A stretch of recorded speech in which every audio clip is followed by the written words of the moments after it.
Okay, please go ahead. Okay, so I'm going to call the town council meeting of November 6, 2025 to order. This is the Town Council and Outreach Committee of the Town Council, and it's now 10 a.m. And so I need to just remind everybody that this meeting is being conducted via remote means. Members of the public who wish to access the meeting may do so via Zoom or by telephone. And we have made every effort possible to make sure that members of the public can be fully involved in real time in watching the meeting. But I do also want to remind people that the meeting is being recorded. That said, I'd like to make sure that all of the members of the committee can hear us and hear me, and we can hear them. Bob Hegner. Present. And Jennifer Taub. Here. Councilor Ryan. I'm here. Councilor Lord. Present. So all members of the committee are present. And I want to welcome, since there you see them on the screen, Michael Gallo O'Connell, who's the facilities director for the schools, and Chief Ting. We're going to quickly see if there's any public comment to offer. We're hoping that the chair, Councilor Shane, who's chair of the elementary school building committee and has expressed concerns about one of the major issue of the day, can be present. And we had Guilford Mooring had said that he would be here as superintendent of public works. So let's just see right now if there's any members of the public who wish to make public comment. And I see that there's one person, I think it's Mr. Anderson, would like to come into the room, so please bring him in. Good morning. Welcome, and please feel free to make public comment about anything that is within the jurisdiction of the Town Services and Outreach Committee. It does not have to necessarily be related to today's agenda, but why don't you share for a few minutes what you're thinking about. But first, introduce yourself with your name and at least the district you live in. Yeah, Jeremy Anderson, 34 High Point Drive in Amherst. Thank you all so much for the opportunity to talk about safety at the schools. My comment is about the Fort River intersection, but also about traffic safety in our community at large. And I prepared something, so I apologize if it sounds written. I just wanted to make sure I got thoughts out there. So I wanted to start off by saying thank you to all the town council members who came out to cheer students from across Amherst as they participated in the Fall International Walk, Bike, and Roll to School event last month. I'd also like to thank Chief Ting and APD for providing safety escorts for those students. In total, we had 138 students who registered for the event, but we had many more who participated, along with their family members, caregivers, and supporters from the community at large, who are dedicated to promoting outdoor education and making our streets safer for children and all members of our community. Unfortunately, and despite the turnout, most groups that participate need to have escorts from APD because the roads leading to the respective schools are unsafe for walking, biking, or rolling. Just like our new school building is an incredible statement to Amherst's commitment to being a leader in public education, please use the redesign of the intersections and roads leading to the new school as a statement of what the future of transportation in Amherst could look like. One that equally prioritizes walking, biking, rolling, public transportation, and not just private automobiles. This redesign needs to include ADA compliant sidewalks. It needs to include separate and protected bike lanes, and it needs to include lowered speeds past our school throughout the day. A redesign will cost money, but thankfully there's money available from the state and from the federal government if it chooses to open up again, that Amherst could use through the Safe Routes to School program. Currently, we do not qualify for these funds at this time because we have not submitted a complete streets level 2 priority plan to Mass DOT, and we have not finalized the bicycle and pedestrian plan. I know that these are on the town manager's evaluations, which were just discussed, but please prioritize these submissions as soon as possible so we can build and fix our roads and make them safe for children and all members of our community. I wanted to say there are other things that we can be doing while we wait for these to be submitted. And some of these are low to no cost, and the town council, as keepers of the public way, could be pursuing them. First, we need to post school zone signs at our middle and high schools. These were approved by the town council and yet have yet to be posted. Talking with the Safe Routes to School coordinator, there's no reason that they can't be signs purchased from any supplier, including Amazon, that could be posted as soon as possible to keep our middle school and our high school students safe. We can change the timing of the school zones at all of our public schools. The Safe Routes to School program recommends that they be active throughout the entire normal school day, and that this includes regular school-sponsored before and after care programs, rather than the hour at the start of the day and the hour at the end of the day that they're currently active. They recommend this to give law enforcement officers more flexibility to pursue traffic violations and to keep our roads safe for all community members. And they say that fatigue is not an issue in national studies when it comes to school zones.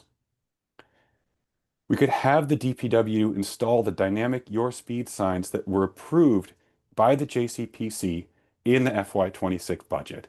I don't understand why those have not been installed yet.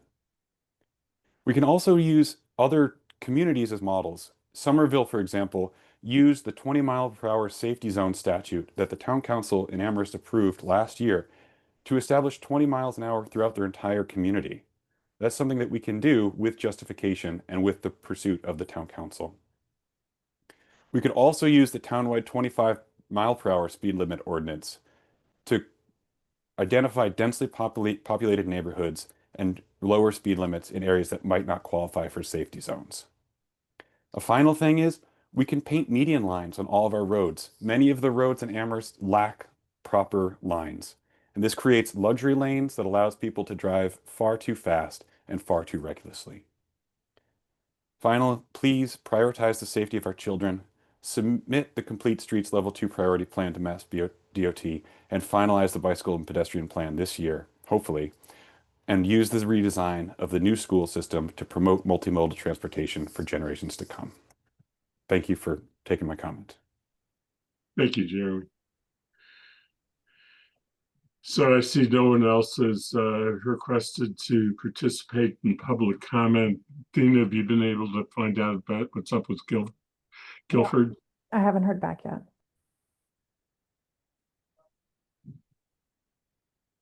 Okay, I think that what we need to do then is just to go ahead. The third item listed on the agenda is review of town manager appointments. We did receive an appointment within the last few days for somebody for the Board of License Commissioners, but it's not necessary to take that up today. It was not listed specifically on the agenda.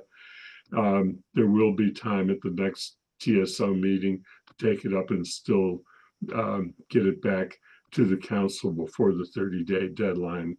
So that should be all right. So I think that takes us then to the next item, which is possible traffic and safety issues on Southeast Street when the new elementary school opens. And so I want to welcome the facilities director of the school, Michael Gallo O'Connell, and Chief Ting, to talk about what they have as safety concerns for the new elementary school. I was hoping that we would have the superintendent of public works here because I think we need to recognize that things that we might think of are ultimately matters that his department would have to be involved with and have to be able to accomplish. But I think we need to go ahead and start the conversation going. And that just as a last introductory statement before opening it up to others on the committee is to just review quickly what happened in the prior discussion of this issue, that the public works department had come in with a recommendation of a plan that involved 4 roundabouts, one at Main Street, one at the north entrance of the school, one at the south entrance of the school, and the third at College Street, where it intersects with Southeast Street.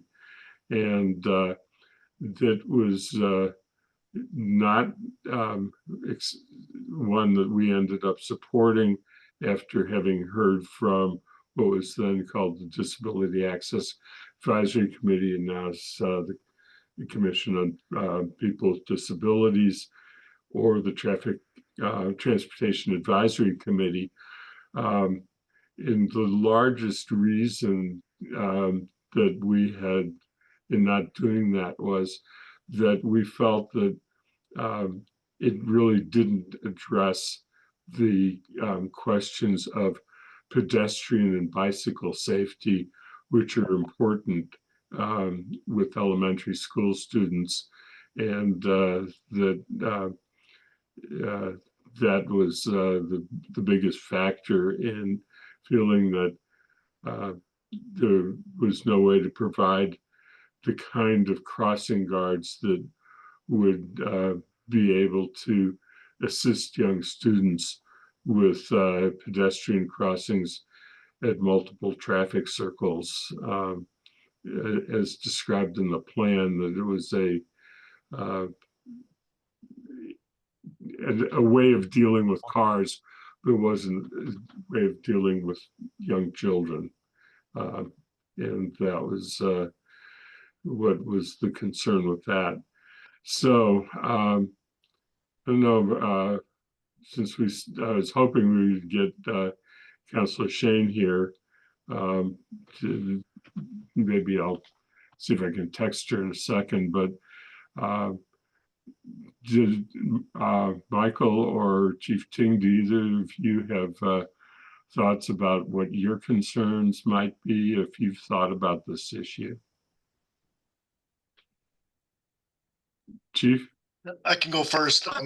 Certainly, first of all, I'd like to, commend Dr. Anderson's comments, and I certainly agree with him in regards to supporting efforts towards having safer ways for alternative types of travel to get to the schools. Certainly bicycle and pedestrian availability would definitely be something that we would invite into the town.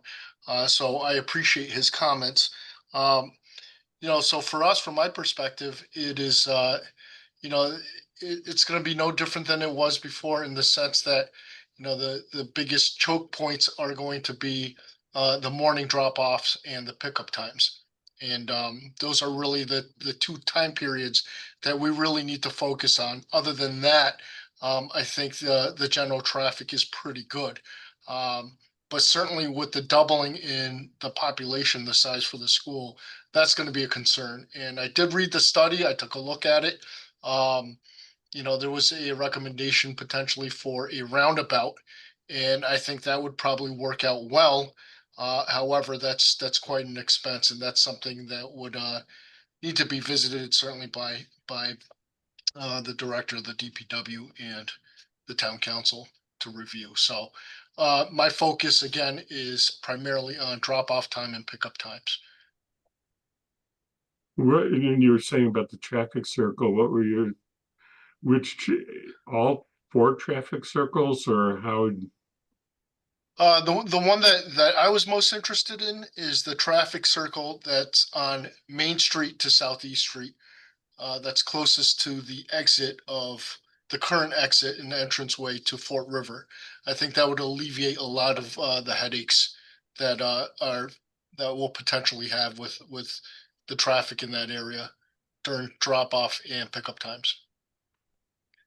Yeah, for turning to Michael, I think that what the concern was that was expressed by Guilford and the consulting engineering firm that was working with him is the very short distance between Main Street and the north entrance of the school, and the question of inability to uh, get people into a position coming southbound to make a left turn into the school safely. But I'm not the traffic engineer who can go beyond that. But that was, I think that distance was what was barrier.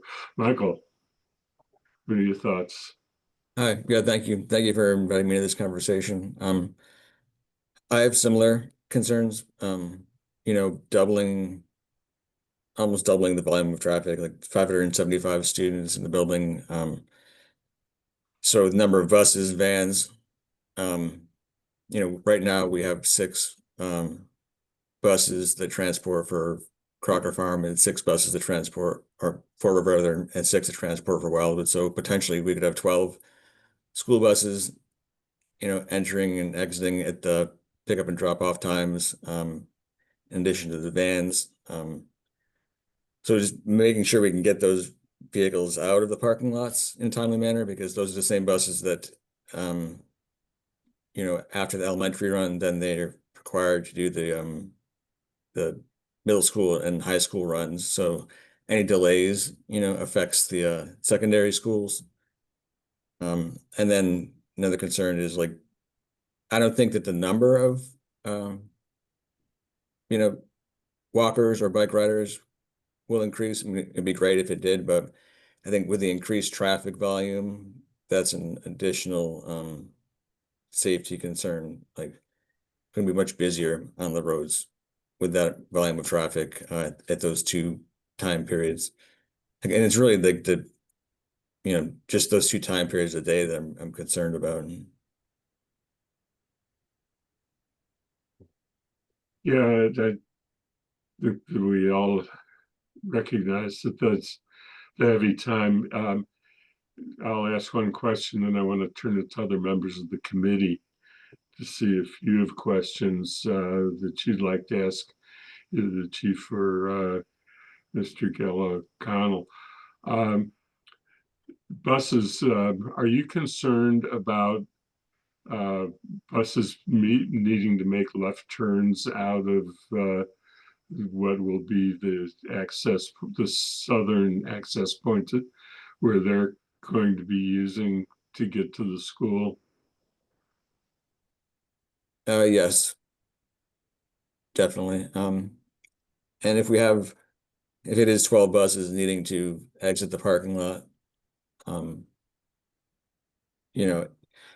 turning left, that's a short distance between the traffic light and the parking lot exit. So, a roundabout seems like, a good solution, like long-term solution for that area for the same reason. So there's not a backup of traffic.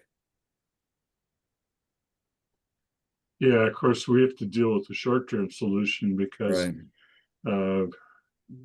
as the chief has indicated, to get the design and funding together is not going to be something that's going to happen quickly. So we do need a plan that when the school opens. Mm. I'd ask you the question as to whether you thought that somebody needed to be a crossing guard, or somebody there to stop traffic at that southern entrance when buses leave. And have you given any more thought to that? I mean, I think that that would be helpful, but I think that we'll, I think right now we have 4 buses that turn left out of the parking lot. So if that's potentially 6 or 7 buses, with the light, I'm not exactly sure of the distance between that exit and the light, but they can be back up at that point for like any buses turning left, which I think that I think right now that it's just 2 lanes, like one coming in, one coming out for that exit. So there's not a right turn lane. So if there is a backup, it's going to affect, all the buses, not just the buses that are turning left.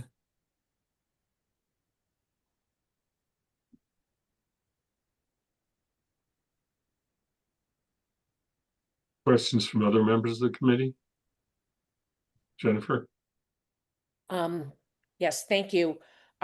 So the concerns with the roundabouts were that there were 4, and that was the initial concern, that seemed like a lot of roundabouts between College Street and between Main Street and Route 9.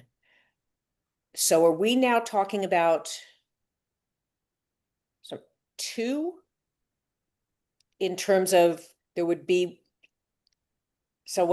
one at College Street, or I'm sorry, at Main Street and at Route 9? Yeah. And because having the smaller roundabouts at the entrance to the exit, plus the larger roundabouts at Route 9 and Main Street, just was way too many roundabouts for a small space, relatively short space. So what could the exit of the school, could there be no left turns and it all be right turns? And then if you're going south, the buses would have to go around. If we had a roundabout at Main Street and Southeast, could the buses all make a right turn out of the driveway, the exit from the school, and go around the roundabout and then go south? Is that feasible?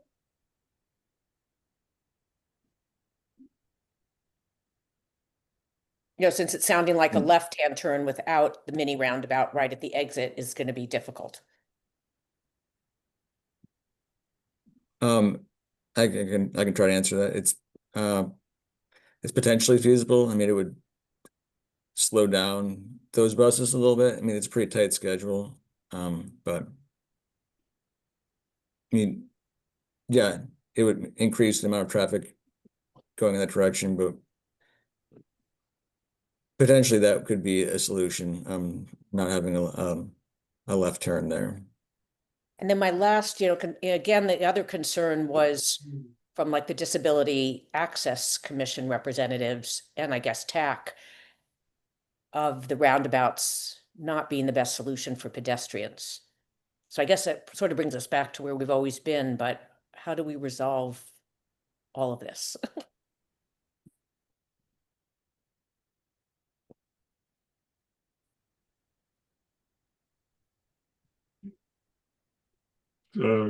Come back to that in a minute, but Councilor Ryan? Yeah, it's very unfortunate that Guilford's not here because his input would be really valuable, but that's the way it is at the moment. I think we have to distinguish between a long-term problem and a short-term problem. And right now it's the short-term problem that we need to focus on. The long-term one is going to take a lot more time and other parties present as well. But the short-term one is very real and very imminent. And both Mr. O'Connell and Chief Ting have highlighted what that problem is.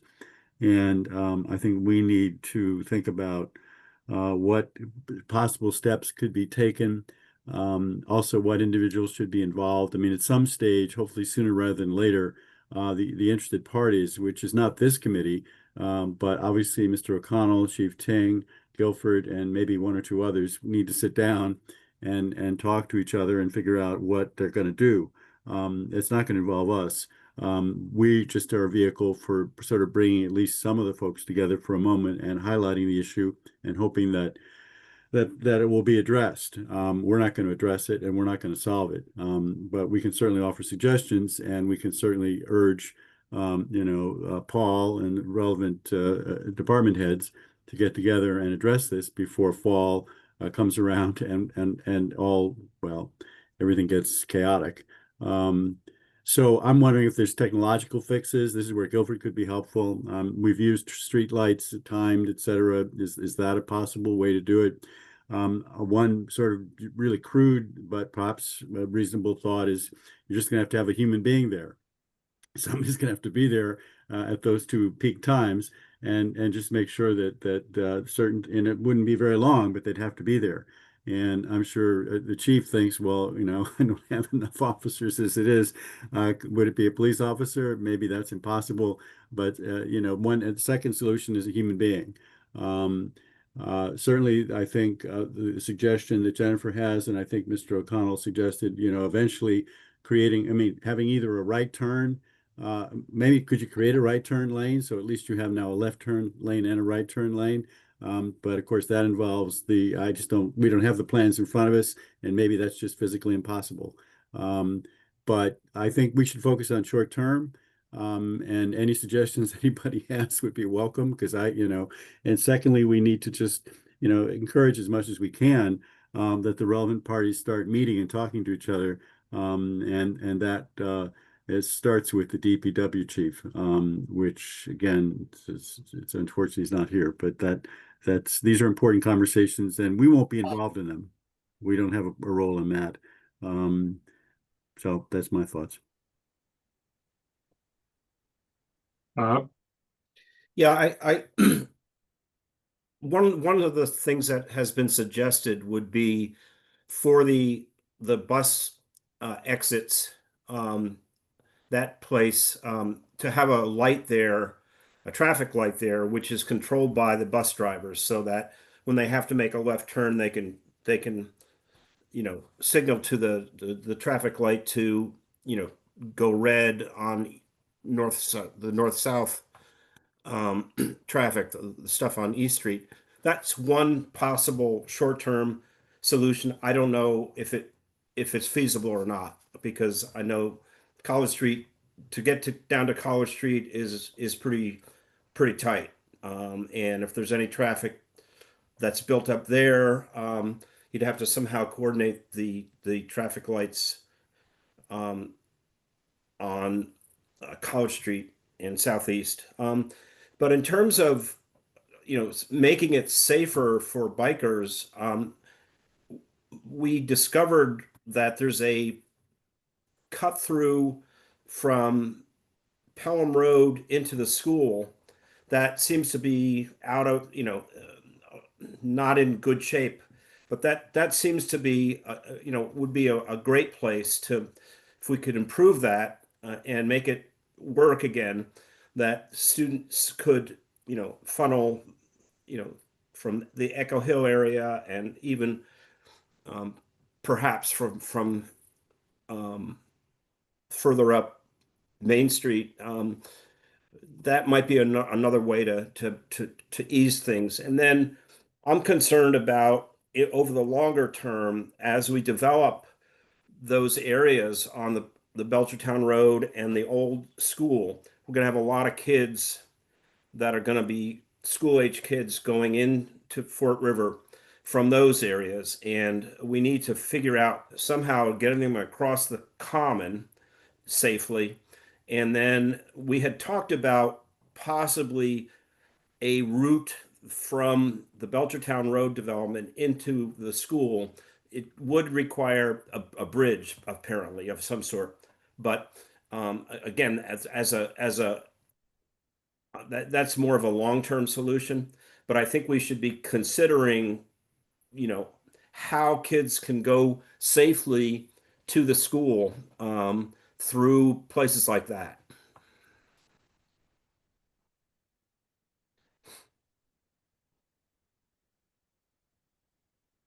Jennifer? Yeah, picking up on what Bob said, which were excellent suggestions in terms of the Pelham Road and Belchertown Road routes to the school. If we were, and as Dr. Anderson urged us to complete and submit the second part of this Safe Streets to School application, could that provide the funding to make the Pelham Road access and the Belchertown Road access, to bring them up to where they need to be viable ways to get to school? I mean, that's just a question. Like, I don't know what the timing is of that process.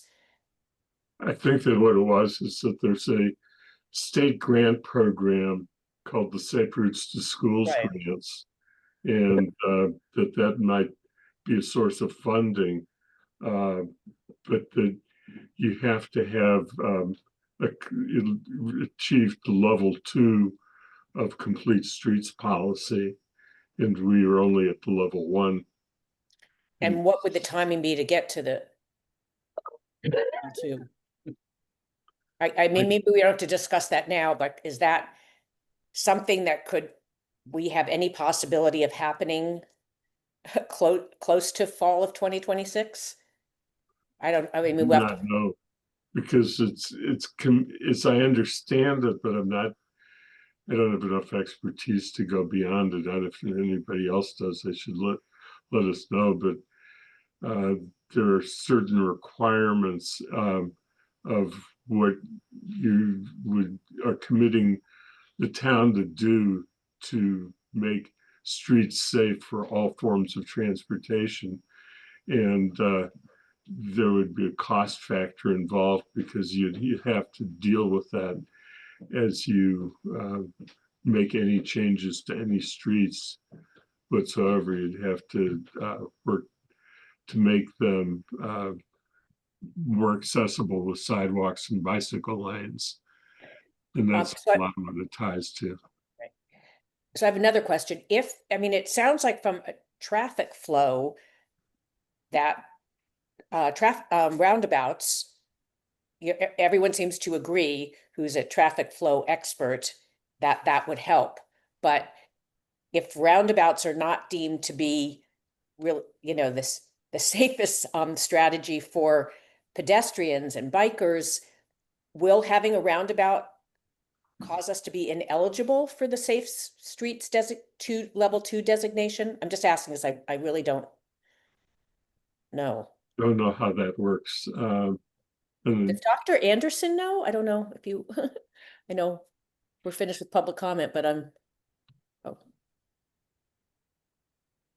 If I could just chime in, I think that's probably an engineering design issue in terms of creating, adequate sidewalks and lanes for bicycles and pedestrians.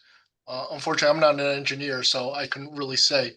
But that's my guess, is that they probably could be mitigated, but it's difficult because there's only so much space in that particular area. So I think that would be a challenge. Thank you. And again, the Traffic and Parking Commission will be addressing this once they're formed. It'll come out of TSO. Well, what my thought was is that as of after today's discussion, which is going to, limited by Guilford not being here, we would move this into what's known as the carryover memo. And the carryover memo should say this should be transferred to the Transportation and Parking Commission. And if it's created, which is a council decision, if the council doesn't make that decision, then it would have to come back and continue within TSO.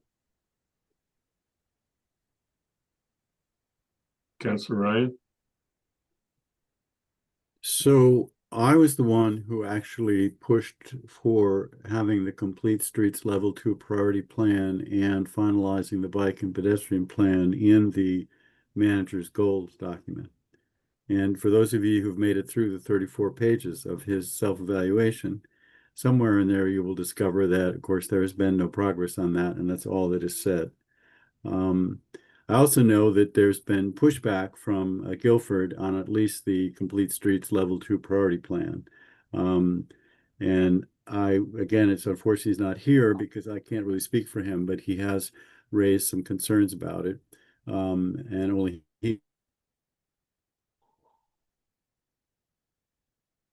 hope that it will be in the goals that we will form for the next year. As far as finalizing the bike and pedestrian plan, that's certainly something that TPC can take up. So assuming that's created, that would be something they could turn to, and I hope they will. But again, I guess my thought is, again, short term, what do Chief Ting and what do Mr. O'Connell think about any possible short-term steps that could be taken? Or is it more a matter of having the relevant parties get together and start brainstorming? We've had some good suggestions from Bob about things that could be done. Whether those are possible or in the next, by the fall, I don't know. Whether they'd address the issue, I don't know. But I think it's the short-term issue at the moment that we really need to draw attention to and seek what next steps would be.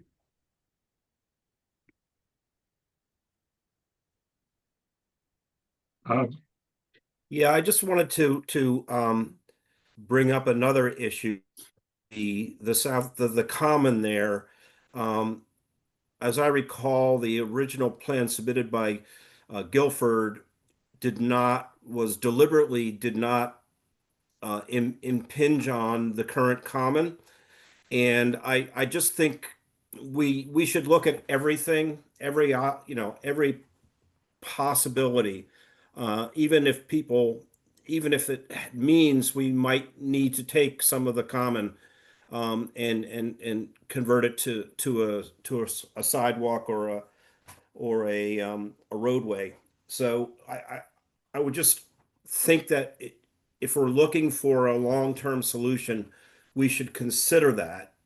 We may decide not to do it that way, but or the council may decide not to do it that way, but I think it should be considered.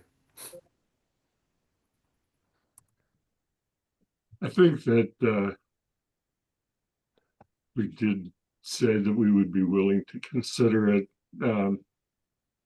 how much of the common, but we had talked about whether there would be anything that would widen the street, create an extra lane, which is what Guilford had said previously was necessary in order to take care of some of the things without going to roundabouts. You have to make the street wider so that there'd be an extra turn lane or merge lane. Michael? I think that a short-term solution is going to have to require either a traffic light at the entrance, the south entrance, or a person at those two times, and then coordination of the traffic lights on the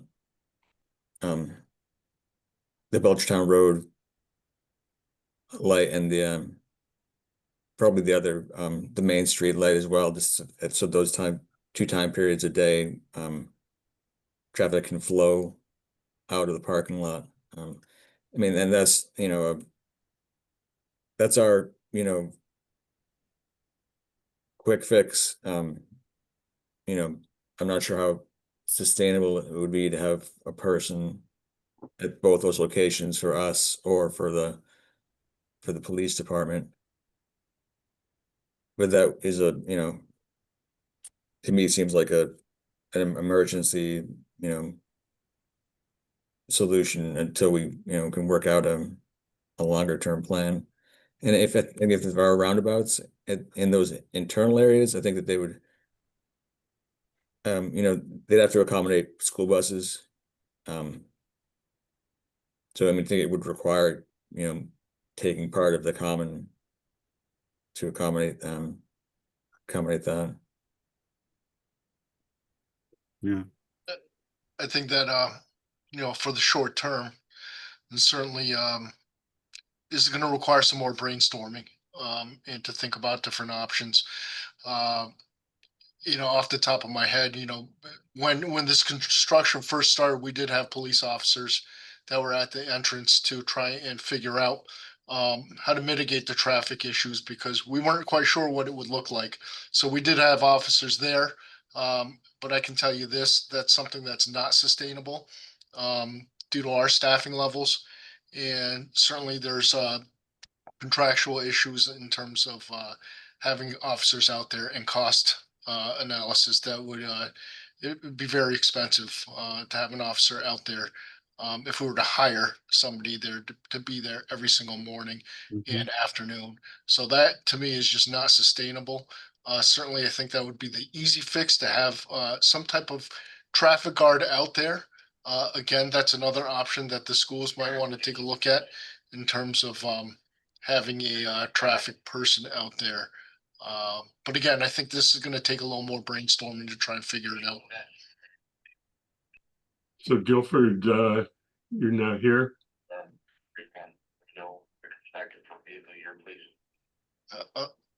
I'm sorry, Andy. I think that It's like Guilford has has come just into the joined us. meeting. Yeah. Guilford, we've been having a fairly extensive discussion about um, some of it is focused on long term, but we're trying to really get into what are the short term things that can be done when the school is open. Because a lot of the plans that we've talked about in the past are not going to be, even if we went that direction, would not be completed. There were several other issues that came up that you might be able to help with, and I'll just mention one of them, but it's not something we have to hit as the first thing, and that is during public comment, the public commenter talked about safe routes to school funds being available to help us, but that requires that we move to level 2 of the complete streets. There was a lot of questions that were being asked about what level going to level 2 commits the town to and what the benefits are. And I didn't have all the answers because I don't have the expertise in that area, having really delved in heavily into what the level 2 requirements are. I think you might have done a little bit more work with that. So that's kind of where we were. Does anybody have other questions that they thought of that they'd like to make sure that Guilford can help us with?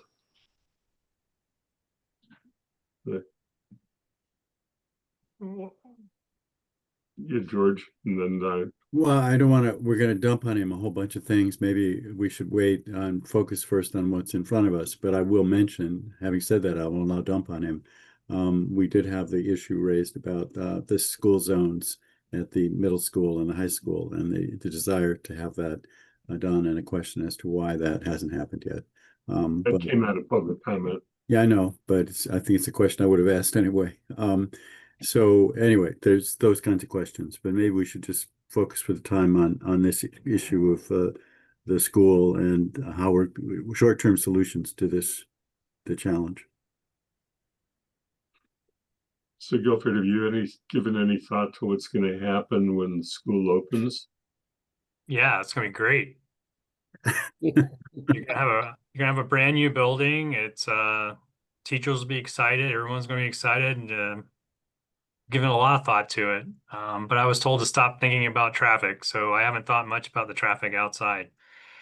Well, the suggestion, Guilford, was to have you out there in the morning and in the afternoon to do. That was what we were going to vote on in just a minute. But so I don't I'm sure if there's a stipend involved, I'd be happy to do No, it. no stipend, Guilford, just part of your regular duties as DPW chief. So Then I don't know if that would work. I might have to file a grievance. But no, I mean, we haven't really, I mean, nothing's really been thought about and talked about short term. I mean, there is nothing you're gonna, if you want to try to install stoplights and then hooked all four stoplights together, that's something, but there's no funds for that. In funding, You huh? do have you have two of the most advanced controllers we own are at those two intersections now. The College Street intersection and the Main Street intersection.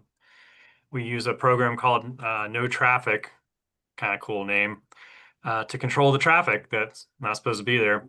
Uh, but it actually does a very good job of clearing the intersections out and handling the traffic and adjusting. We have that's the same controller that is in the Meadow Street, North Pleasant Street intersection. And we're looking to bring a couple of those controllers to downtown, but it has right now the existing lights are pretty good. If you wanted to install something and there was funding to install something temporarily, or if there was funding to put up a temporary light at one of the exits or entrances, that would be possible. And you can hook the three together with the no traffic system, so they all three of them talk together and all three work together. That's doable. Safe Routes to School. Safe Routes to School is a federal program. Has nothing to do with the state's program for safe streets, complete streets. The two are totally separate programs. We've gotten Safe Routes to School grants in the past. All we need to do is have the schools be involved in the Safe Routes to School program, be a part of that program, and then we can submit for those programs.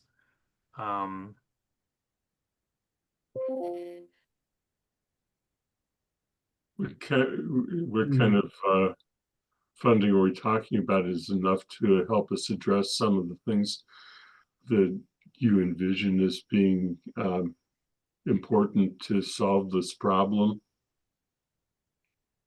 I mean, we stopped looking at this when we were told there was no funding to move forward with analysis and stuff. So we have not really done anything with this.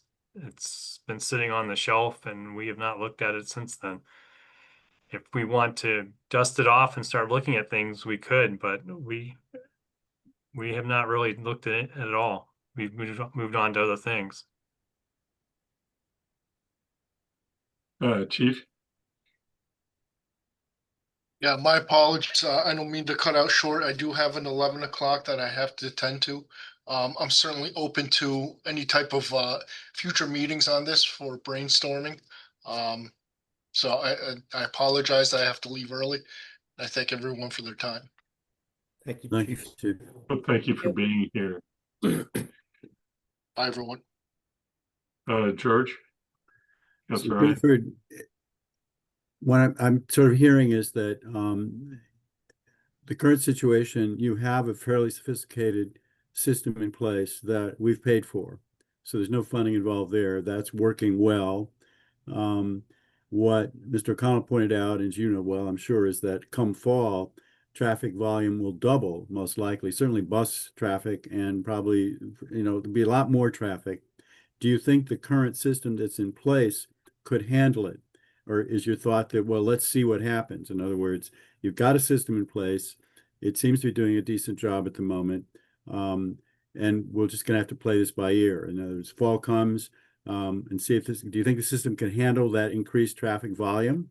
Do you think that in addition to that, we should maybe look at a third piece of technology that could be coordinated with the two main streets?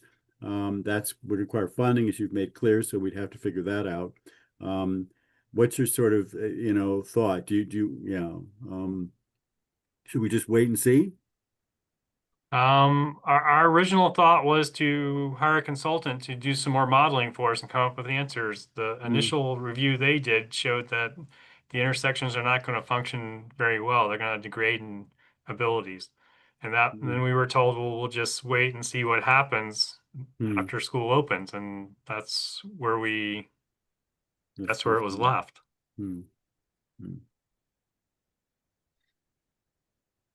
Yeah.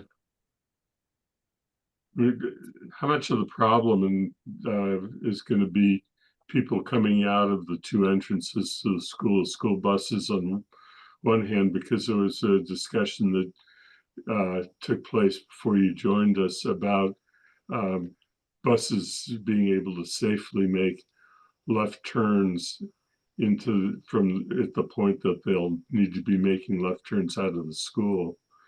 And the other one, of course, is the amount of cars that could be coming, particularly in the morning and the afternoon hours, going to the through the south, the north entrance.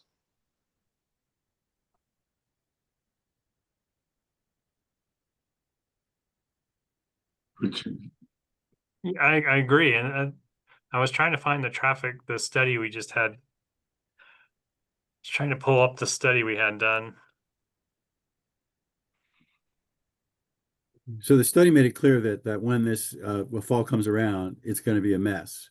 And it's not clear that the current system that's in place will be able to handle it. I don't know if the study spoke to that. Maybe it didn't even consider it, but it made it clear that it's going to be a problem. One suggestion that came up in our discussion before we got here, Guilford, was the idea of the drivers could control a light. There'd be some technological way that they could turn a red light to a green light, so they could at least get in and out. They could control the light. I don't know if that's a simple fix, if that's even a reasonable fix. But yeah, it's Well, control the two existing lights. I think just the light that would allow them to make to exit without having to just allow them to exit. Or maybe somebody can explain it better than I can. But that was a suggestion that was raised, but there was no one knew if that was even possible or a good idea.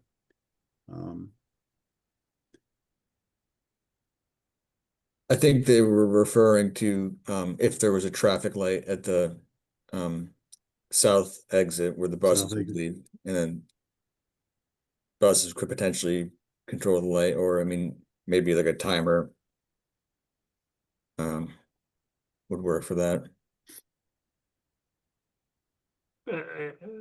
So, but you're putting in a new light, and then you're putting a control on that new light. Is what they were proposing. Mm-hmm.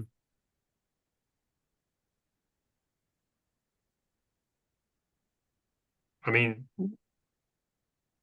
that is doable. I mean, but we'd have to have the funding to put the new light in. of course, the other possibility, I suppose, is since I don't know if this is what you were thinking about, if the buses could control the College Street light and keep so that cars wouldn't be coming up from the south, that would make that side of the street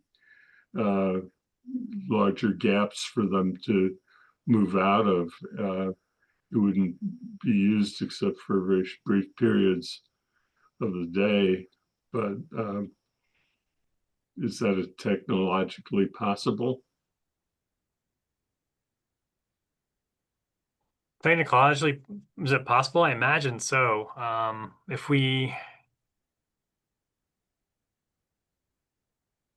have to have the new light, and then we probably need the two to talk to each other. It could be set up that you'd stop traffic coming into the intersection. We'd have to put we could, it's probably technologically possible. We just would need to have the funds to do it. Michael? So there'd also be the issue with the traffic coming from Belchertown, taking that Yeah, that little access road where there's not a light, where they just go right on to Southeast Street, so that wouldn't be regulated by any lights. Well, if you put a light at the driveway for the school for the buses, that light would regulate those people and stop them. yeah. Yeah, that's true. Jennifer?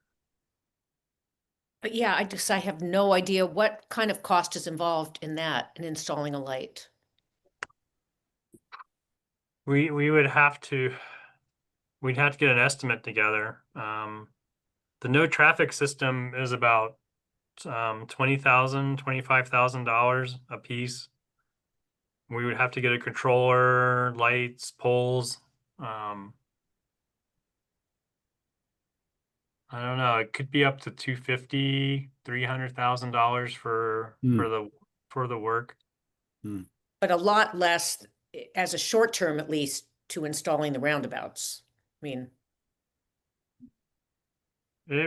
It's possibly.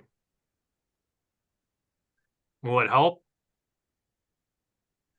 Not sure. I mean, at least get the buses out. I mean, Guilford, realistically, a roundabout solution is going to take years. I mean, we're talking 2 or 3 years at least, right? I mean, that's not something that's going to happen quickly under any scenario, correct? Correct. We brought that up last time, and Exactly, right. that's why we stopped doing what. Yeah. Right, right. So if we do go that direction eventually, and make that decision, which sounds like a number of people think that something like that would be ultimately the long-term solution, it's still a couple of years out.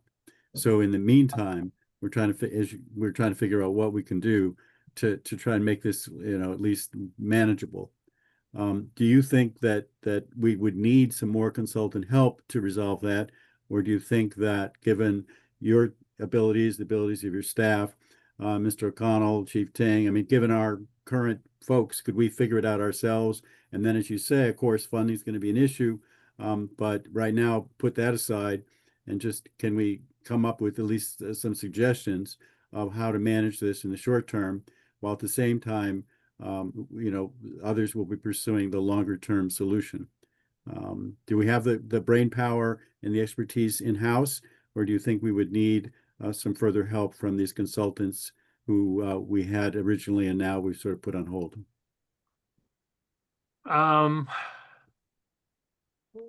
We would need some help from our equipment providers, what we would need if you want to try to do it this way.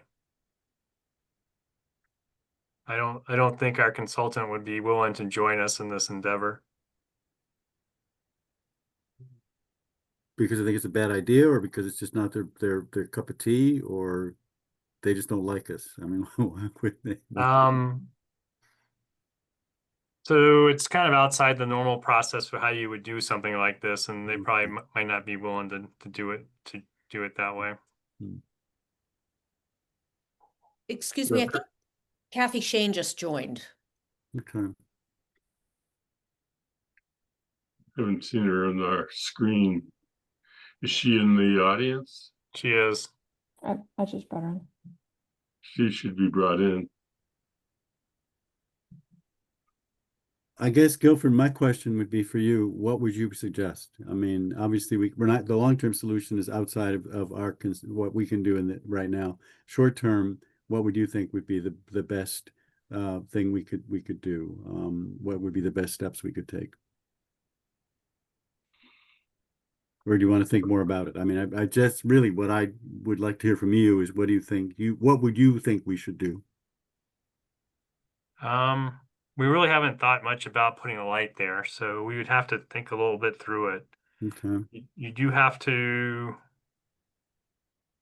the light definitely would have to talk to the other two lights. We'd have to set up some type of system where we clear out the buses and then let everybody go back to normal. It would have to be thought through a bit. Yeah, I mean, So your thought is that you guys would sit down and think this through, and then come back and offer a proposal, and with obviously funding needs attached to it. Is that what you're thinking? Is that if you were given the go ahead, or you could do it on your own, to sit down and think it through and then come forward with a proposal? Yeah. If we're told to go ahead, if we're told to think it through and come up with a way to help get the buses out of and it's just that one piece that we could probably figure it out and give you a cost estimate. yeah, I just want to point out that the buses are important, but the larger volume of vehicles will be the other entrance. They are. That's why we kind of looked at the whole corridor, and we were looking at doing things in the whole corridor.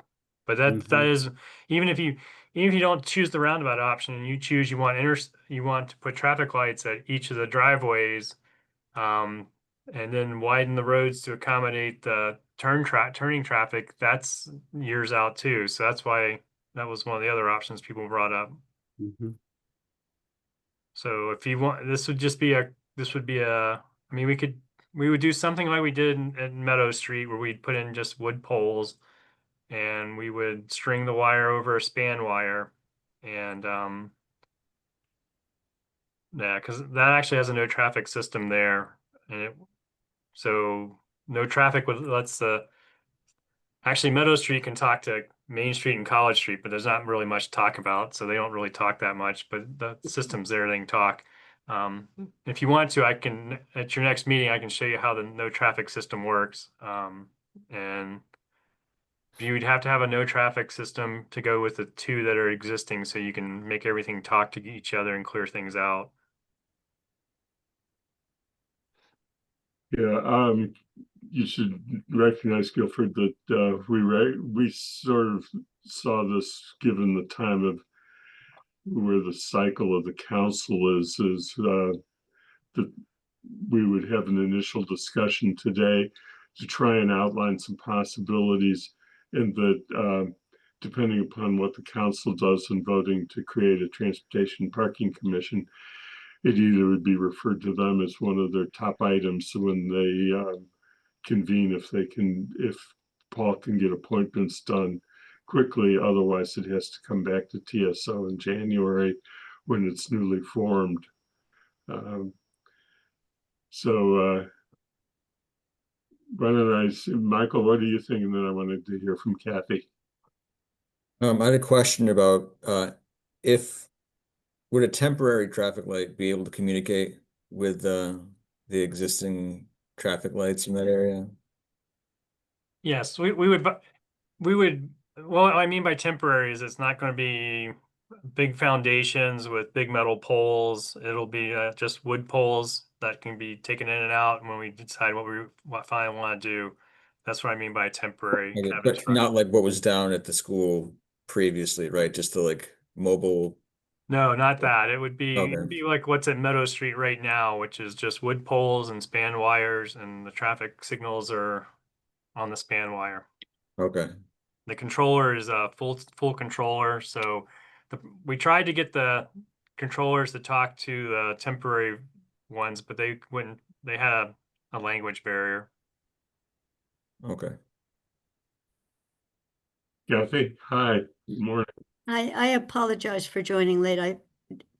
I didn't put the link in my calendar and literally forgot, having been told about this. So Guilford, and Michael, the lady's talking about, if you want to see it, it's up at this North Amherst intersection, and it allows, and so when Guilford put it in, he talked about it, we would get an ugly light rather than a streamlined light, meaning it doesn't have really nice steel poles. It has these wires.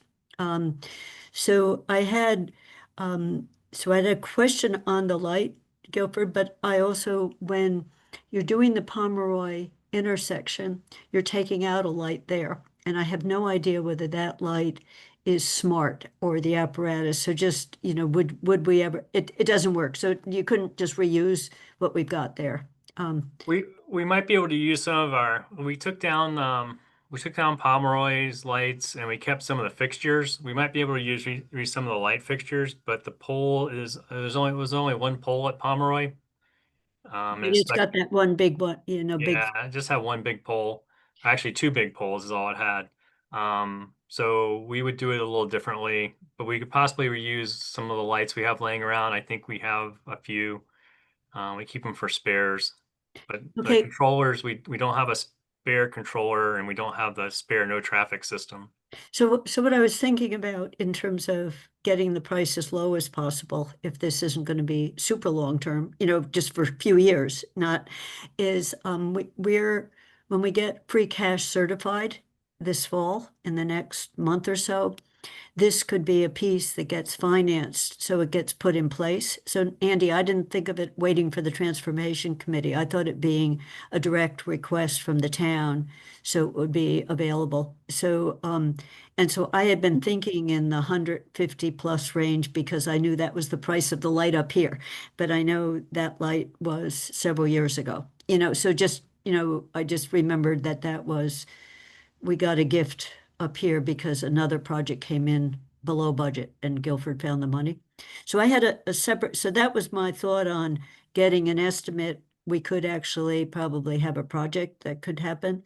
So you probably already talked about this, but the slanted road that Mike talked about, the bypass, can it not be shut off so cars don't? Is that an insurmountable concern? And there's some bushes there too. So earlier Mike Rupert had talked about the bushes make it hard for the buses to see.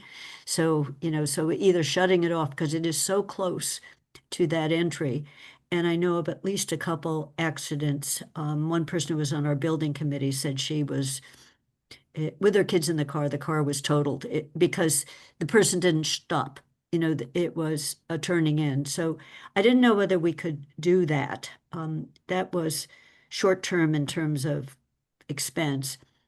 And then when you said longer term, if we talked about widening the road or some other, there is grant money if we get our completes, whatever, we have to apply for one thing, but there is some else.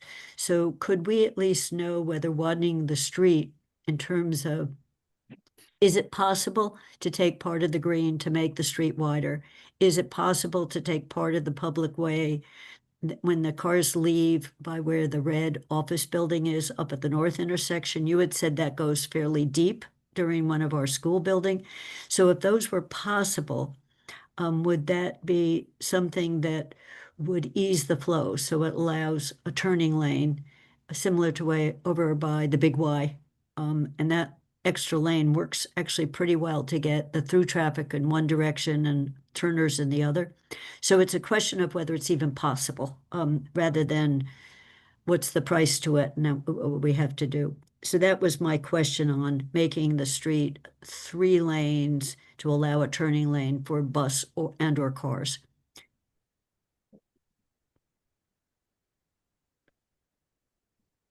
So the 2 questions were turn up the slanted road, and the second was the widening of the street, including up by, and George and everyone, when Guilford was out with the building committee and the traffic survey people, he said that I think it's a law firm or accounting house. It has a much deeper public way than you would think, so that allows, a slip lane for cars to get out who might be turning right, to go east. You'd have to look at it, but they wouldn't be happy. I mean, they'd have to change where their driveway is. But in any case, so those are my questions on road and cutoff. The cutoff, the problem with the cutoff is that's actually the driveway for 3 establishments. So we need to, or at least 2 establishments. It's the bank. It used to be the hotel, and I don't know what it's something else now. Apartments, I believe. Apartments, yeah. Yeah. So that's their driveway, and that's their only way to get to their driveway. And then there's a driveway to the bank that goes in that way as well. The bank is not as much of a problem, possibly, because it does loop around, and you could If just. it was closed off the driveway, they'd have to leave and go north. They'd have to go left to get out is the issue, right? Yeah. Yes, if Yeah. you close off the slip lane, the people in the apartments would have to turn left, come out, and then make a right or left turn at a funky intersection. Yeah. Okay. So that's the problem there. Mm-hmm. The road is, I mean, the public way is quite wide. It goes, it's actually, it's quite wide. It's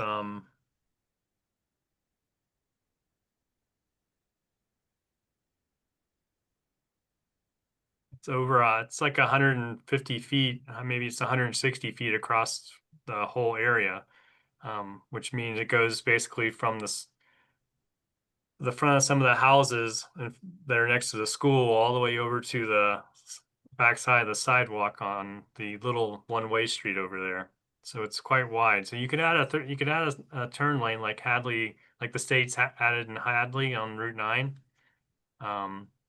You could add that type of turn lane in there to help alleviate things, and you could make a designated right turn lane at the intersection with Main Street and Northeast Street.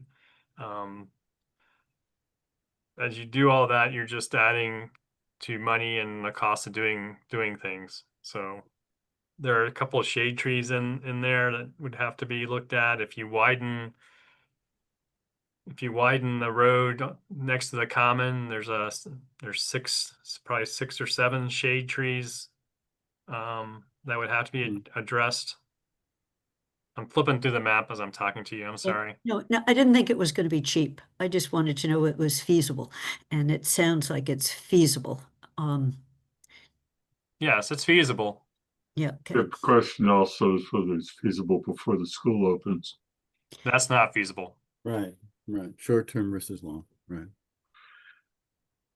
Yeah, so this, just one other piece of information that and the schools will have to deal with it, but Mike, that because the fields part, the taking down of the old building is a second phase, there's going to be less initial parking than long term there will be. So teachers are going to have to, people who want to park their car is going to have to find some and other spaces. And you should just talk with the design team on that. That's been known, but I don't think it's been addressed on where teachers' cars might be able to park.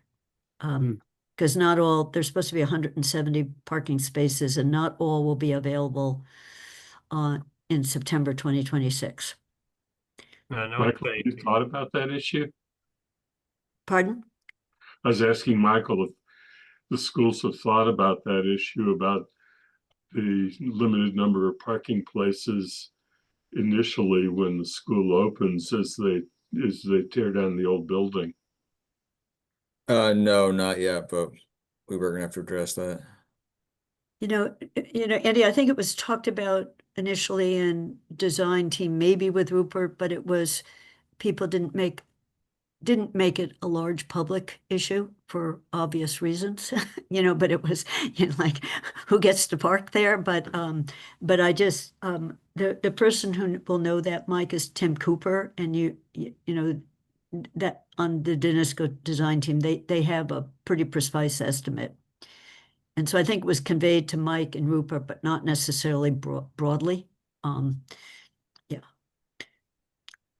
Okay. Did anybody discuss the need to have parking at an entirely different location? One of the So that's why I'm bringing it up, Andy. That's it. Busing teachers in.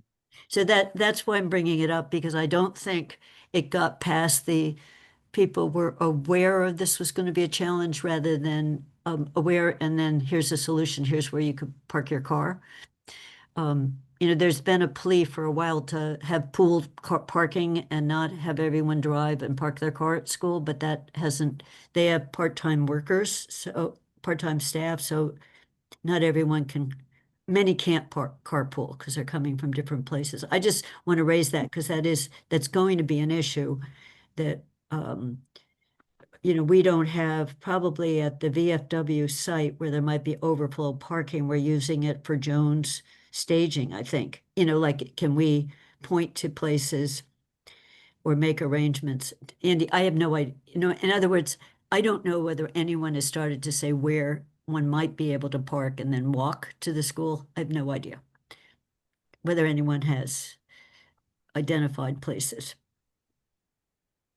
So is our biggest recommendation coming out of today's meeting that we need to urge the town manager and the superintendent to get together and create the proper grouping of staff to address this issue as high priority at the beginning of the year?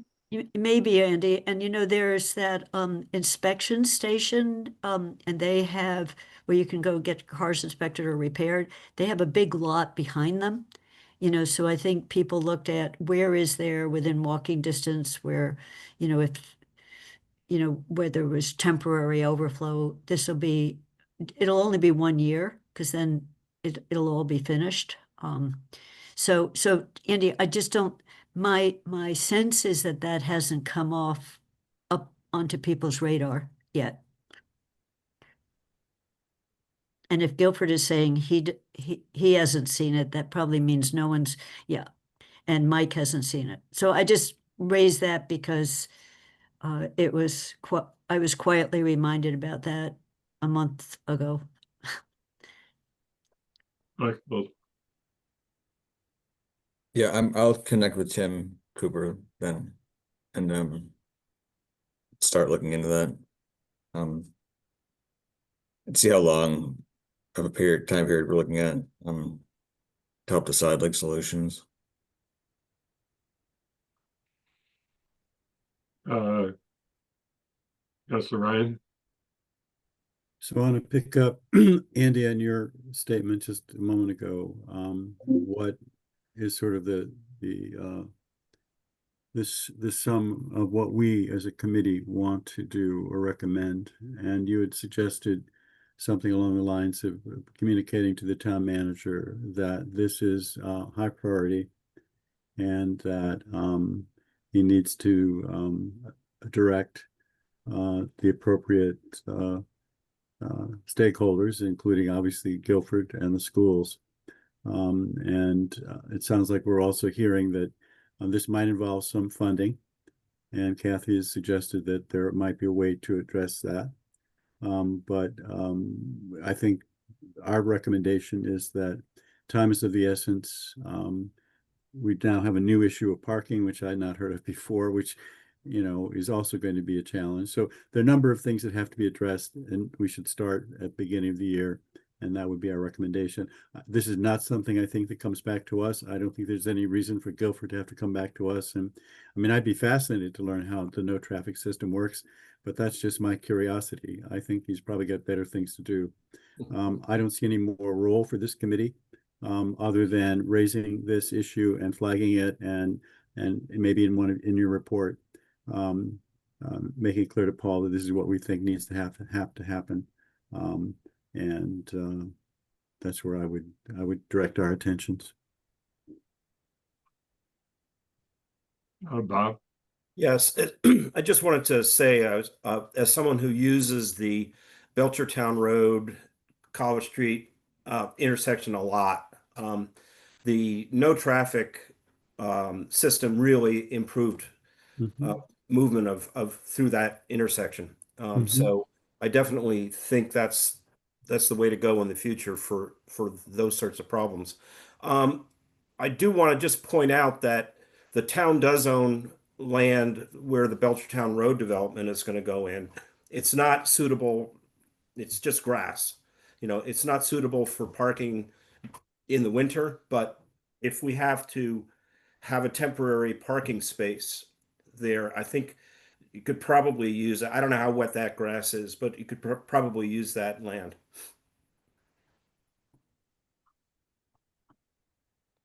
Jennifer? Yeah, I just wanted a little clarification on what George had just said. So if the recommendations, the experts truly are going to confer among themselves and develop a plan, at least a short-term plan, and it's not going to come back to TSO, is that because it will go to the new TPC, or will it just go directly to the council?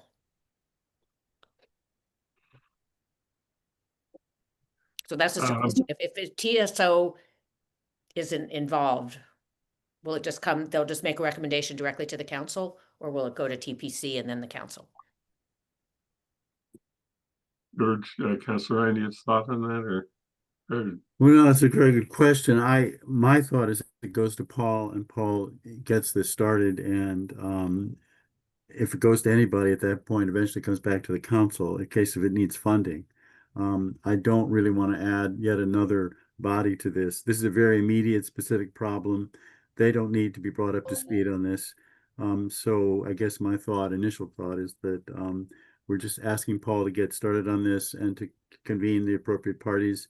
And if it comes back to anybody, it comes back to the council. Okay, thanks. It's my thought. I don't know what others think. Yeah, I'm somewhat in a similar place with the needs of planning for September. There isn't a lot of time. Right. And if the council approves creating the TPC in December, at that point, council isn't going to pick its 2 members until it's reformed in the new year. And Paul's not going to be able to pull together appointment of the public members until January or even February. I would be surprised if the DPC doesn't, it could be February or March before it has first meeting. And I don't think that we can wait for this process to talk of addressing the problem of what happens when the school opens. I think that needs to move more quickly, and that's what our recommendation should be, that Paul take ownership of the issue and recognize its priority. Councilor Ryan? So the 3 questions then become, what would be the best temporary solution? And that's what we're hoping Guilford and whoever he needs to get would come up with, proposal, working with perhaps Mr. O'Connell and the police, but whatever, just what's the best temporary solution? How much is it going to cost? And where are we going to find the money?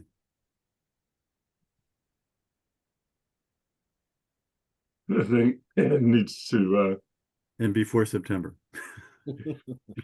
yeah, I know. Before September. Yeah, maybe even August, but yeah, right before September. Michael, does this sound like it would be a helpful approach from the school's perspective to get? Yeah, I think so. I think we need to have a solution for the. I'll find out what percentage of parking spaces aren't going to be available for how long. And then yeah,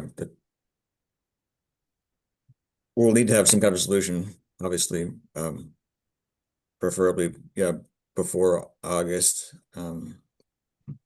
for the traffic flow in and out of the schools. So, right, the more support that we can get for that, the better.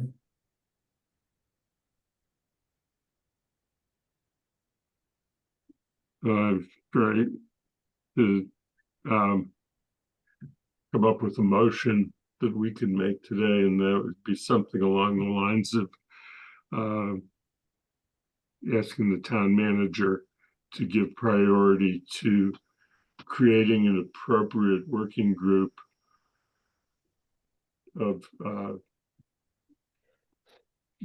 staff from the schools and the town to assess the problem of what will be done at the beginning of the school year when the new school opens, and to address both traffic and parking issues, traffic, parking, and safety issues. Could you repeat that, Andy? I was making it on the fly. That we would urge or recommend that the town manager give high priority to appointing a working group of appropriate staff from the town and the schools to work together to address traffic, parking, and safety issues when the new school opens.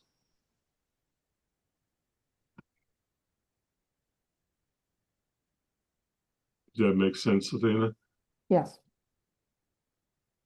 What may I ask? Just, I think that's good. I think that may be exactly what we want. Does it make any sense to focus in on, just to say, what we're looking for obviously is what is the best temporary solution? And we want to know how much it's going to cost.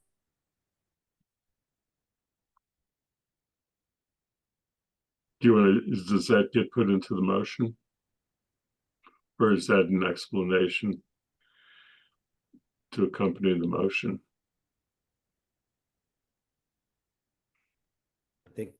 I think George is frozen. Yeah, I guess he is. I would probably just leave the motion as simple as possible and put that in explanation to the motion. Yeah, I mean, I think it's very clear that we need a solution and we need to get a solution in place before the school opens. So, And this is going to take some time. It's not going to be something that happens instantly. So that we go forward. Councilor Ryan, what does you got frozen for a second? Yeah, sorry, I just had a communications thing. So Yeah, I what just we, wanted, yeah, go ahead. what we talked about was fairly straightforward motion as I described, and that we would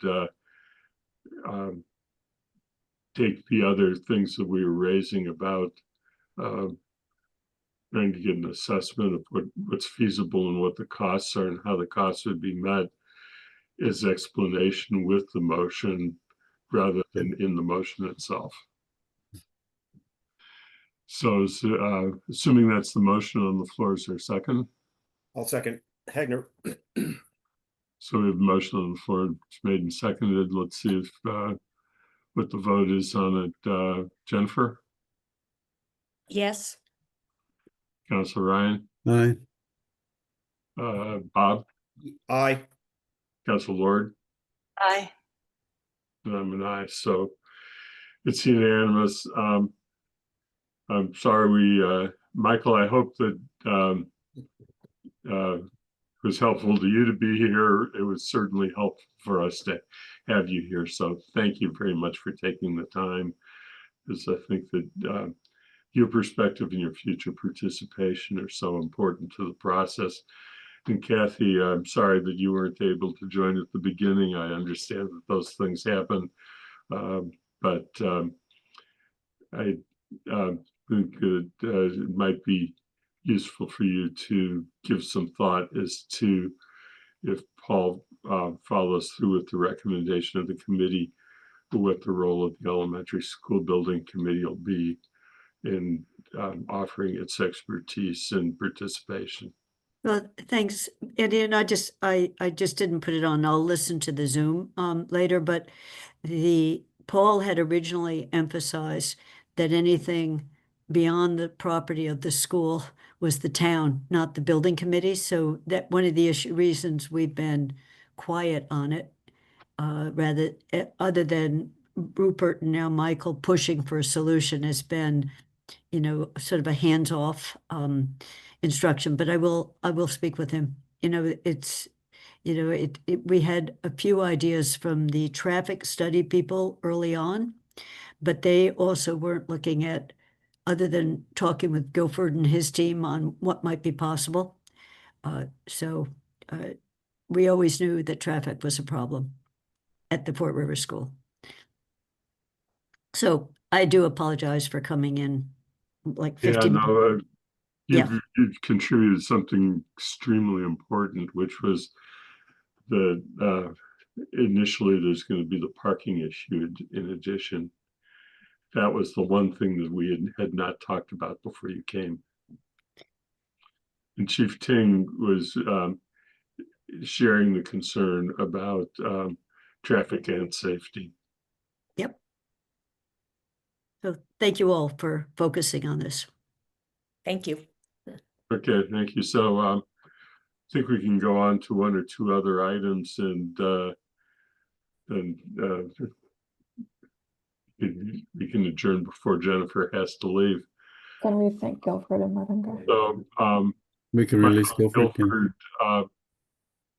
Guilford, the only other thing that was on the agenda that I just quickly ask you about is there's one thing that was referred to this committee from the last council was the streetlight policy that had been that had been introduced by councilors Haneke and Devlin Gauthier, and it was then referred to you at the end of the last council term. It was referred to you and to Paul, and apparently you did not have the bandwidth to address the issue at all. No, we've been talking. Hope I froze a minute.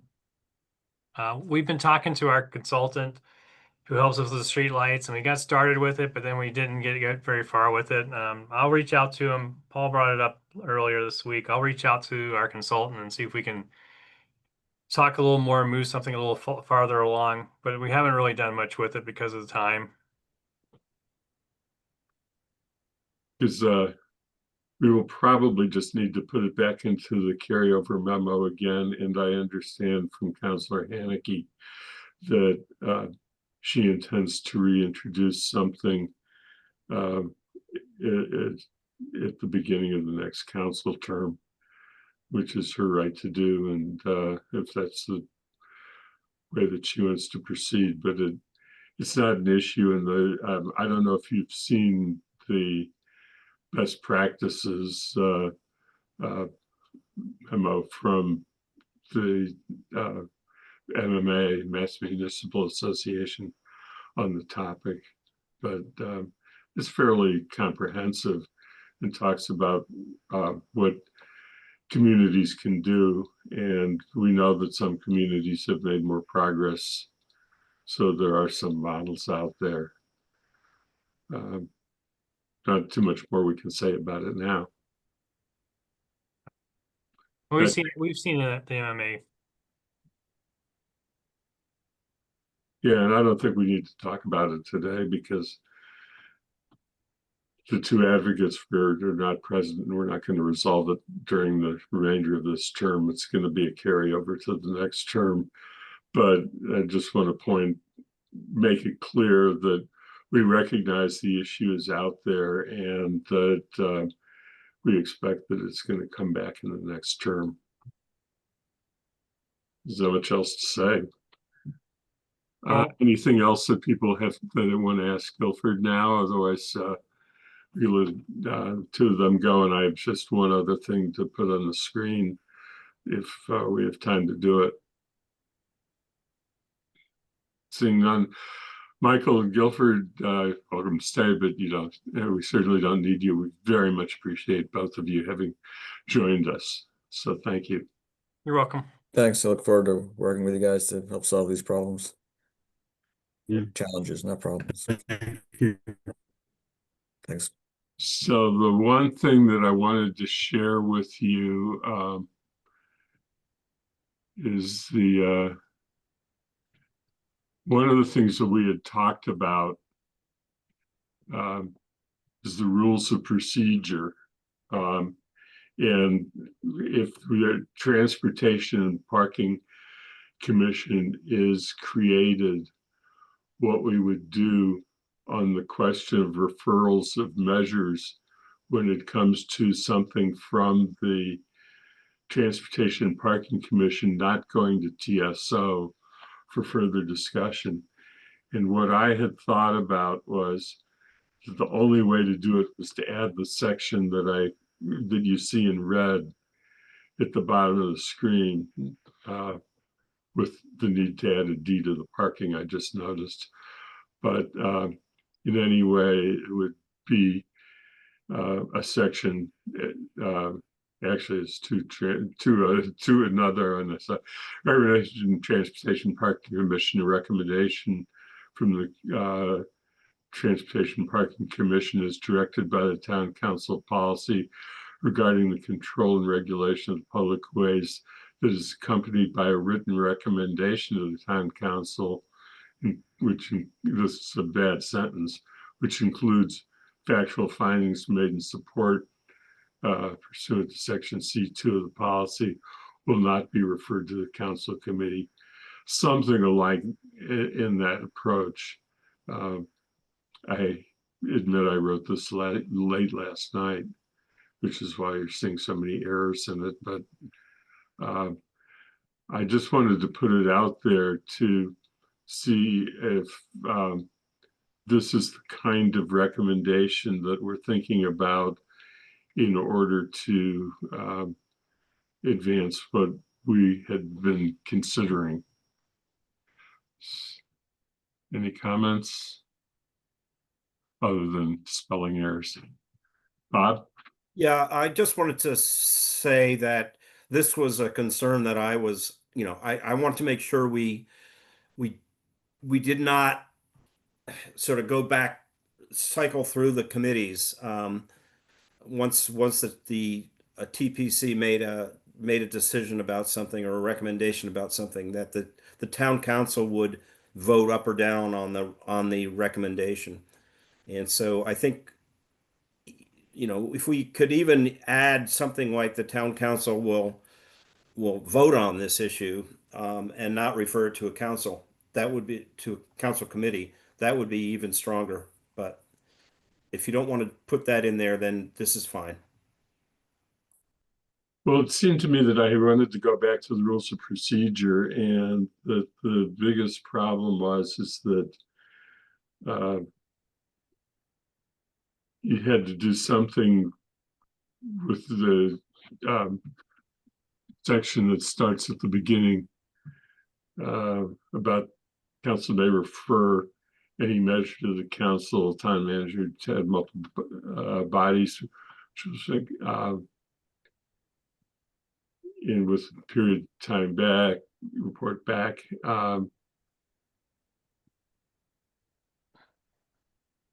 It really doesn't, it isn't, these are not issues that are going to be GOL issues because it's not a bylaw. I can ask Athena if you have any ideas on how to approach this problem of what to do with the rules. Yeah, please let us know. I think it could be problematic to prohibit referral to committees, because there could be something that comes from Exactly. Transportation and Parking Commission that needs a financial review. I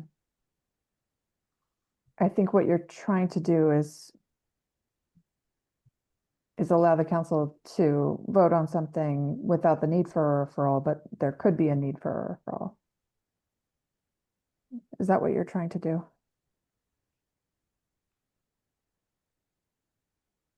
Well, the short-term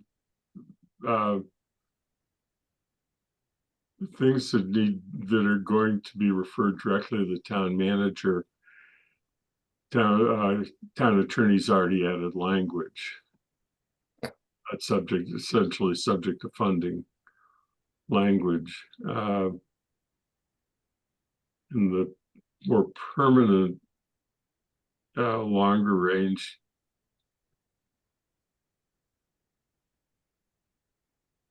kinds of things, that's a good point. It seems a little odd to me that, I'm imagining that the TPC makes a recommendation to the council.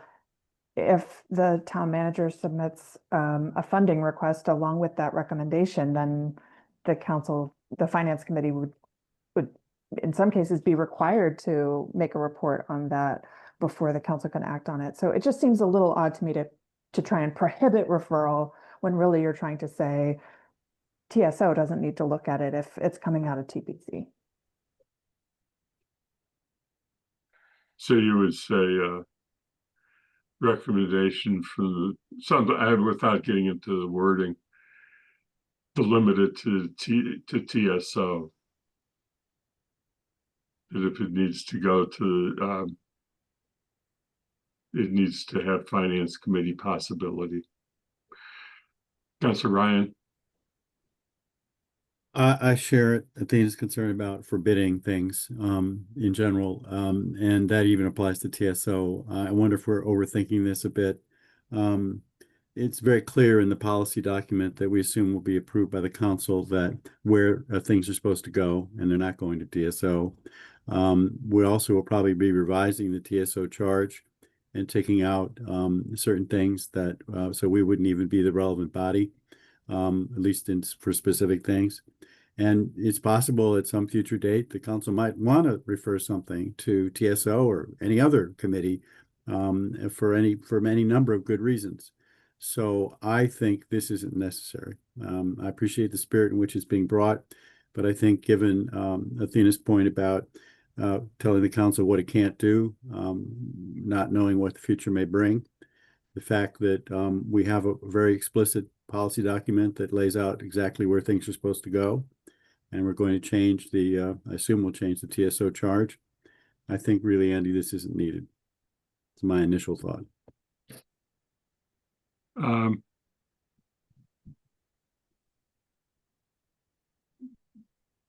Yeah, Jennifer? Yeah, again, I'm sorry, I'm gonna have to sign off now, but I agree with George. I do appreciate the spirit in which it's brought, that we don't want this continuous loop.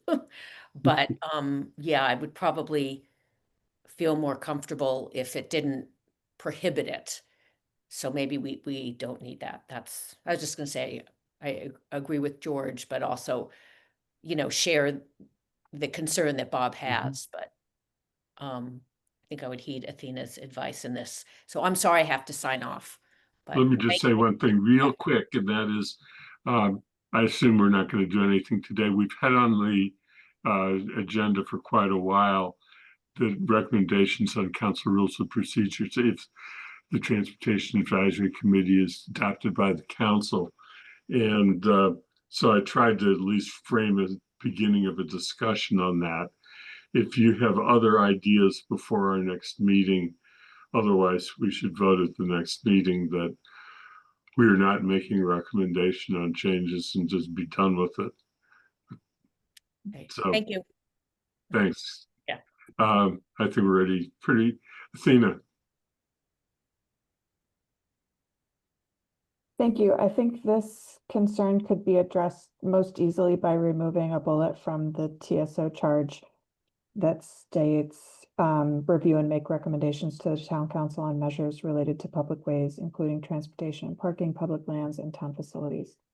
So you could either remove that entire bullet or leave the town facilities. And I think that would be the easiest way, rather than changing the rules, the easiest way to address this issue. And there are some amendments to the committee charges coming to the council, and I think we've moved that to November 24th. Regarding a legal review of measures from town committees. So it might be helpful if TSO votes at the next meeting so the council can take up all of those amendments in one meeting.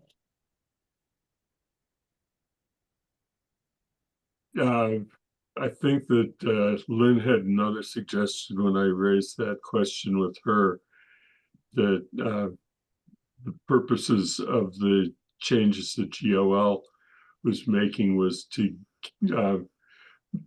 do things like make the town attorney more accessible to committees when needed. So town attorney would be involved in an earlier stage, as we did fairly recently ourselves in this committee. In a further amendment regarding Transportation Parking Commission and how that affects TSO could really wait until next year. Because otherwise it would have to go back to GOL, and it's really getting very unfair to throw that on GOL at this late a date. Oh, I agree. I didn't imagine that needed review by GOL. I think you could at the next meeting recommend skipping the GOL review and just making that amendment. I wasn't suggesting that GOL look at that. So then we would have the whole question of the committee charge changes if TPC is created, handled as a separate matter from what's currently on the agenda. And that to happen in the next council.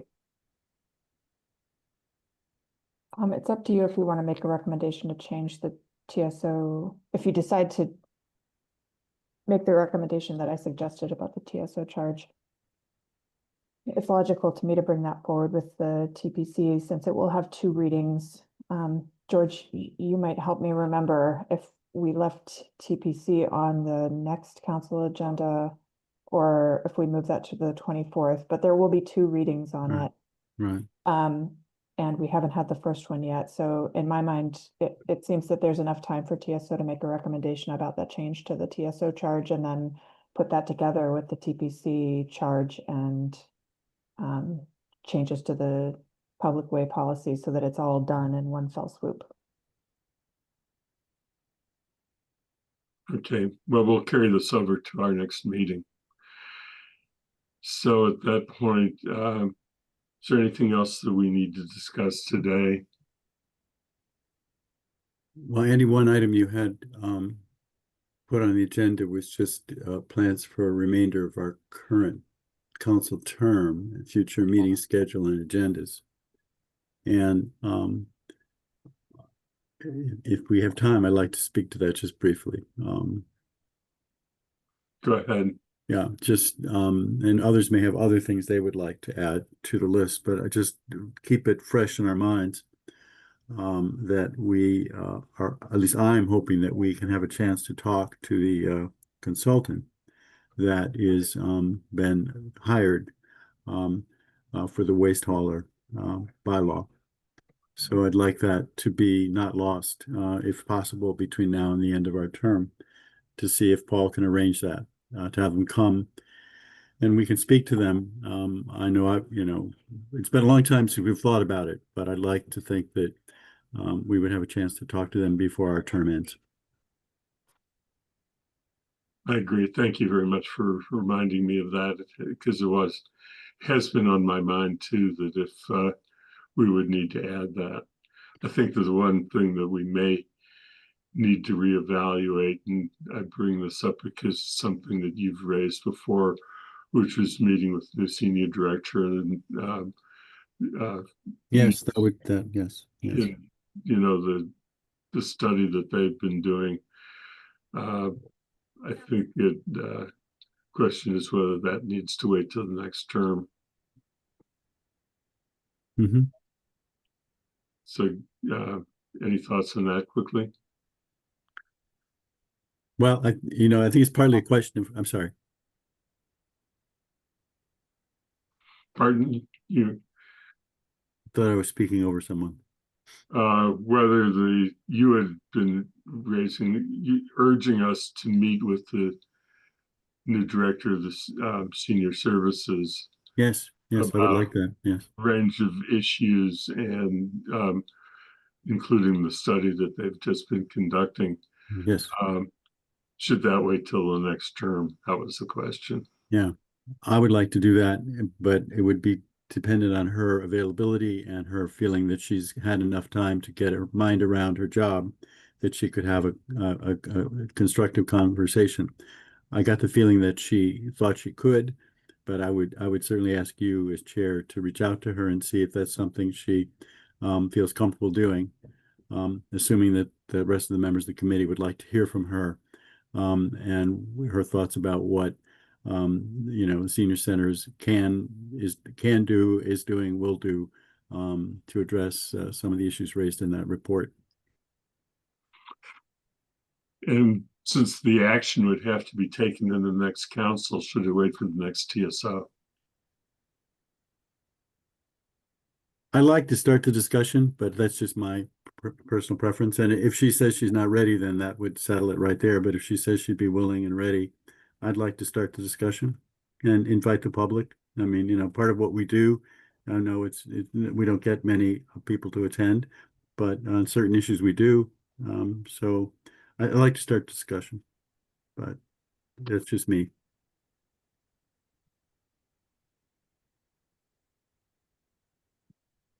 And we'll put that in the possible discussion list, seeing what Mhm. our time is left, because we don't have that much time left. If you'd be willing to reach out to her, Andy, or I could do that, but if you'd just reach out to her and ask her if she's even available or interested, and if she feels like she's ready, that would be the first step.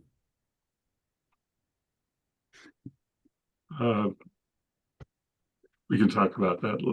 Yeah, Fine. okay. Is there a motion to adjourn? So moved. Second? Second, It's been moved and seconded. Start with the two people who made the motion. Bob, Aye. Councilor Ryan, aye. Councilor Lord, Aye. and I'm an aye, and Jennifer's left the meeting. It's 4-0, and we are adjourned. And I thank you. It's been Yep. an interesting and difficult meeting, and I will try and write something up as quickly as I can. But it won't It's not fair. I know, Andy, it's not fair. Yeah.